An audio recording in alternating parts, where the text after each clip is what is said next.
Apa kabar kawan semua?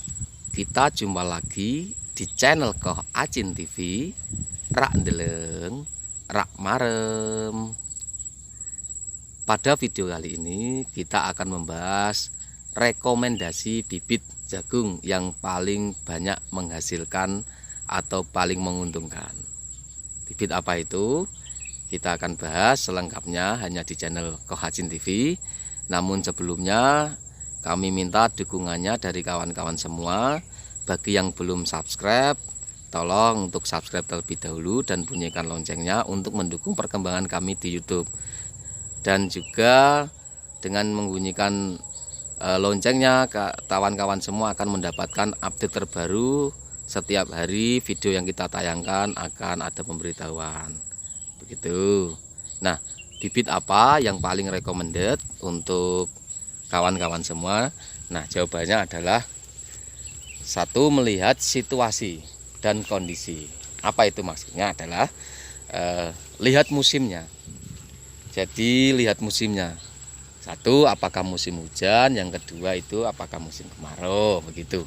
Nah, apabila musim penghujan, salah satu tipsnya adalah pilihlah bibit yang tahan serangan bule dan juga serangan jamur lainnya seperti busuk batang. Karena apa? Pada musim penghujan seperti ini bisa kita lihat. Nah, ini busuk batang. Ini busuk batang. Terjadi busuk batang ini. Kalau terjadi busuk batang itu yang bawahnya ini sudah patah karena terjadi pembusukan kawan-kawan. Ini ya. Ini kalau dilihat, ya ini lihat. Ya ini baunya di sini itu bau sekali.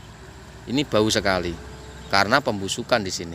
Nah, kalau sudah seperti ini itu bahaya sekali ketika dilakukan musim hujan seperti pada saat ini ditanam di musim hujan, itu bahaya sekali. Kalau tidak tahan, bibitnya nanti bisa terjadi bahkan sampai yang paling buruk itu gagal panen, menjadi kerugian sendiri buat petani. Nah, kalau di musim kemarau biasanya lebih tahan, hampir semua bibit itu lebih tahan, begitu kawan-kawan. Nah, lihat situasi dan kondisinya juga. Yang maksud kami adalah waktu penanaman, begitu. Nah, untuk penanaman apabila bisa panen, paling enggak ketika panen itu antara tanggal 1 sampai tanggal 10 bulan puasa atau bulan Ramadan, itu biasanya jagung manis harganya tinggi. Nah, kawan-kawan semua bisa memilih untuk tanam jagung manis. Begitulah. Untuk bibitnya sesuaikan di kondisi wilayah masing-masing.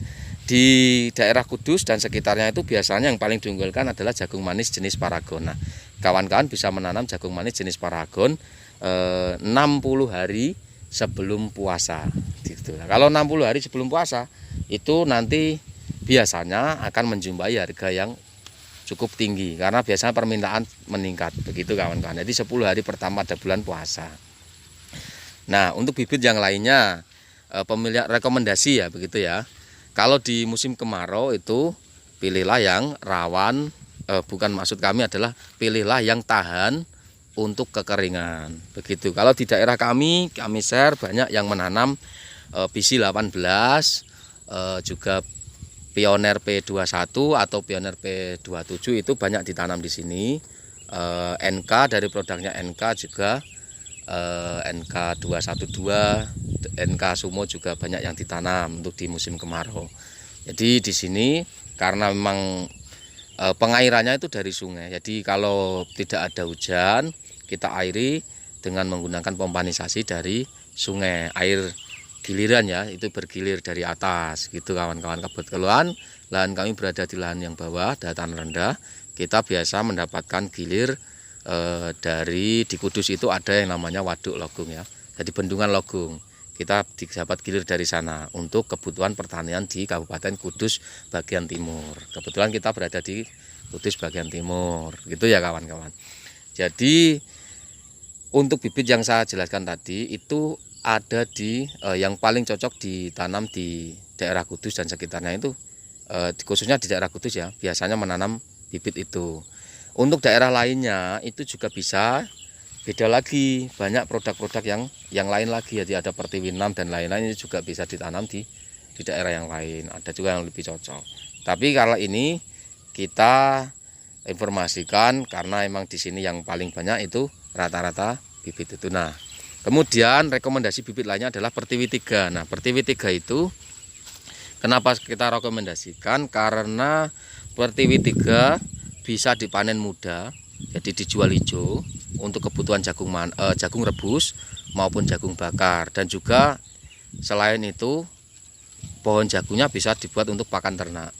Kita hanya butuh waktu 75 sampai 80 hari bisa panen, dan harga panenannya juga tidak kalah dengan jagung kering begitu. Biasanya untuk jagung yang bagus, kalau menjumpai harga yang bagus, kita bisa mendapatkan sekitar 21 juta dalam 1 hektar. Dan itu pun sama dengan pembelian jagung kering di daerah kami. Untuk borongan biasa dari pengepul seperti itu, antara 21 sampai 25 juta yang jagung kering. Jadi selisihnya hanya sedikit.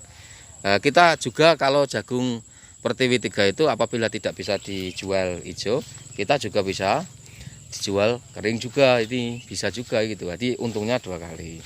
Itu salah satu rekomendasinya kawan-kawan. Cuman ada sedikit kelemahan, kalau jagung Pertiwi itu biasanya rendemennya masih agak kurang dibandingkan dengan jagung-jagung yang lainnya. Maksud kami Pertiwi 3 ya. Kalau Pertiwi 6 itu hampir seimbang dengan jagung-jagung yang lainnya begitu kawan-kawan. Biasanya di daerah kami untuk jagung Pertiwi 6, Bisi 18, NK, produknya NK, Pioner begitu, rata-rata antara 500 sampai 600 kg per kilogram, 1 kilogram benih begitu. Biasanya seperti itu untuk bibit keringnya, tergantung perawatan dan juga keberuntungan. Jadi itu. Jadi meskipun kita rawat dengan bagus, tapi kembali lagi kuncinya adalah untuk di sektor pertanian khususnya tanam jagung itu, kalau kami meyakini bahwa keberuntungan itu yang paling menentukan. Jadi faktornya adalah beruntung, ya gitu. Salah satu yang menentukan.